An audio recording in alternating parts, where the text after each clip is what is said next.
अस्सलाम वालेकुम नाजरीन, स्वागत है आपका मेरे अपने चैनल आसमास किचन में। तो आज हमारे किचन में बनने वाली है एक रॉयल रेसिपी मटन महारानी। रिच ग्रेवी से तैयार होने वाली बहुत ही टेस्टी रेसिपी है। तो चलिए शुरू करते हैं इसे बनाना।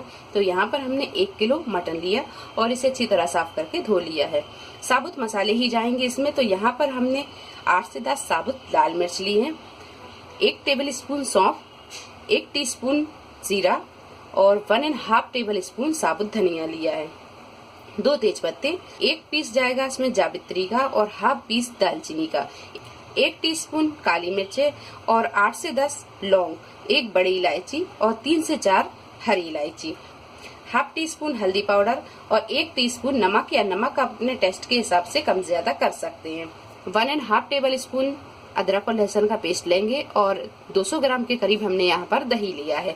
तो सबसे पहले हम सारी चीजों को ड्राई रोस्ट कर लेते हैं और फिर इसके बाद में हम इसे दरदरा पीस लेते हैं। गैस पर हमने एक पैन को गर्म होने रख दिया। अब डालेंगे हम इसमें ये सारे साबुत मसाले और इसे थोड़ी देर ड्राई रोस्ट कर लेंगे। मसाले यहाँ अच्छी तरह भुन गए हैं और मसाले को हमने यहाँ 2 से 3 मिनट ही भूंजा है।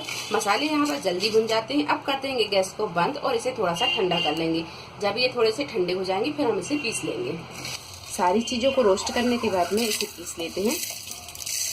पानी हम इसमें बिल्कुल नहीं डालेंगे, इसे हम सूखा ही पीसेंगे। तो अब इसे हम पीस लेते हैं। सारी चीजों को अच्छी तरह हमने पीस लिया है। अब यहाँ हम ये मटन लेंगे और मटन में ये मसाले को डाल देंगे।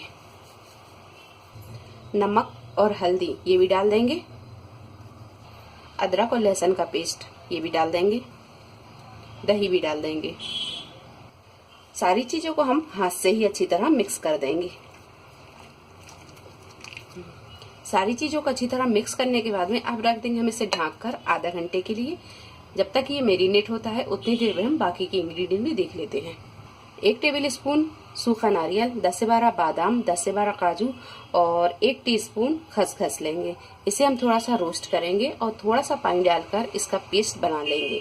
4 मीडियम साइज की प्याज को बारीक काट लिया है, 1 टीस्पून कसूरी मेथी और 3 से 4 हरी मिर्च ली है। तो सबसे पहले हम इसे थोड़ा सा रोस्ट करके इसे पीस लेते हैं। गैस पर हमने तवे को गर्म कर लिया है। अब ये सारी चीजों को हम हल्का सा भून लेंगे। 2 से 3 मिनट हमने इसे अच्छी तरह भून लिया है। अब इसको हम पीस लेंगे, इसका पेस्ट बना लेंगे। प्रेशर कुकर में हमने यहाँ 2 बड़े चम्मच तेल को गर्म कर लिया है। अब डाल देंगे हम इसमें ये प्याज को हल्का गोल्डन ब्राउन होने तक फ्राई कर लेंगे। प्याज जब यहाँ पर हल्की गोल्डन ब्राउन हो जाए तो अब डाल देंगे मैरिनेट किया हुआ ये मटन। थोड़ी देर इसे अच्छी तरह भून लेते हैं। थोड़ी देर भूनने के बाद में 1 कप डालेंगे हम इसमें पानी। अब लगा देते हैं हम यहाँ पर इसका ढक्कन और 4 से 5 सीटी आने तक हम इसे गला लेते हैं। मटन यहाँ अच्छी तरह गल गया है। अब इसे हम भून लेंगे। काजू, बादाम, खसखस, नारियल का जो पेस्ट बनाया था ये भी डाल देंगे। हरी मिर्च भी डाल देंगे, बीच से हमने इसे कट कर लिया है। गैस की फ्लेम को यहाँ पर फुल पर रखेंगे और इसे अच्छी तरह हम भून लेंगे। मसाला जब अच्छी तरह भुन जाए तो अब डाल देंगे हम इसमें हाफ कप के करीब मलाई। इसकी जगह आप फ्रेश क्रीम का भी यूज कर सकते हैं। कसूरी मेथी डाल देंगे। 5 से 7 मिनट हम इसे अच्छी तरह भून लेंगे और गैस की फ्लेम को हम यहाँ बिल्कुल मद्दा रखेंगे। मलाई और कसूरी मेथी को अच्छी तरह मिक्स करने के बाद में अब हम इसे ढक देंगे और ढक कर हम इसे 5 से 7 मिनट पका लेंगे। गैस की फ्लेम को हम यहाँ बिल्कुल मद्दा रखेंगे। 5 से 7 मिनट मध्य आंच पर पकाने के बाद में मटन महारानी बनकर तैयार है। अब कर देंगे गैस को बंद और इसे कर लेंगे हम डिश आउट। तो वीडियो पसंद आई तो इसे लाइक और शेयर करें, मेरे चैनल को सब्सक्राइब करें। तो अगली एक नई रेसिपी के साथ फिर हाजिर होते हैं। तब तक आप अपना ख्याल रखें। अल्लाह हाफिज।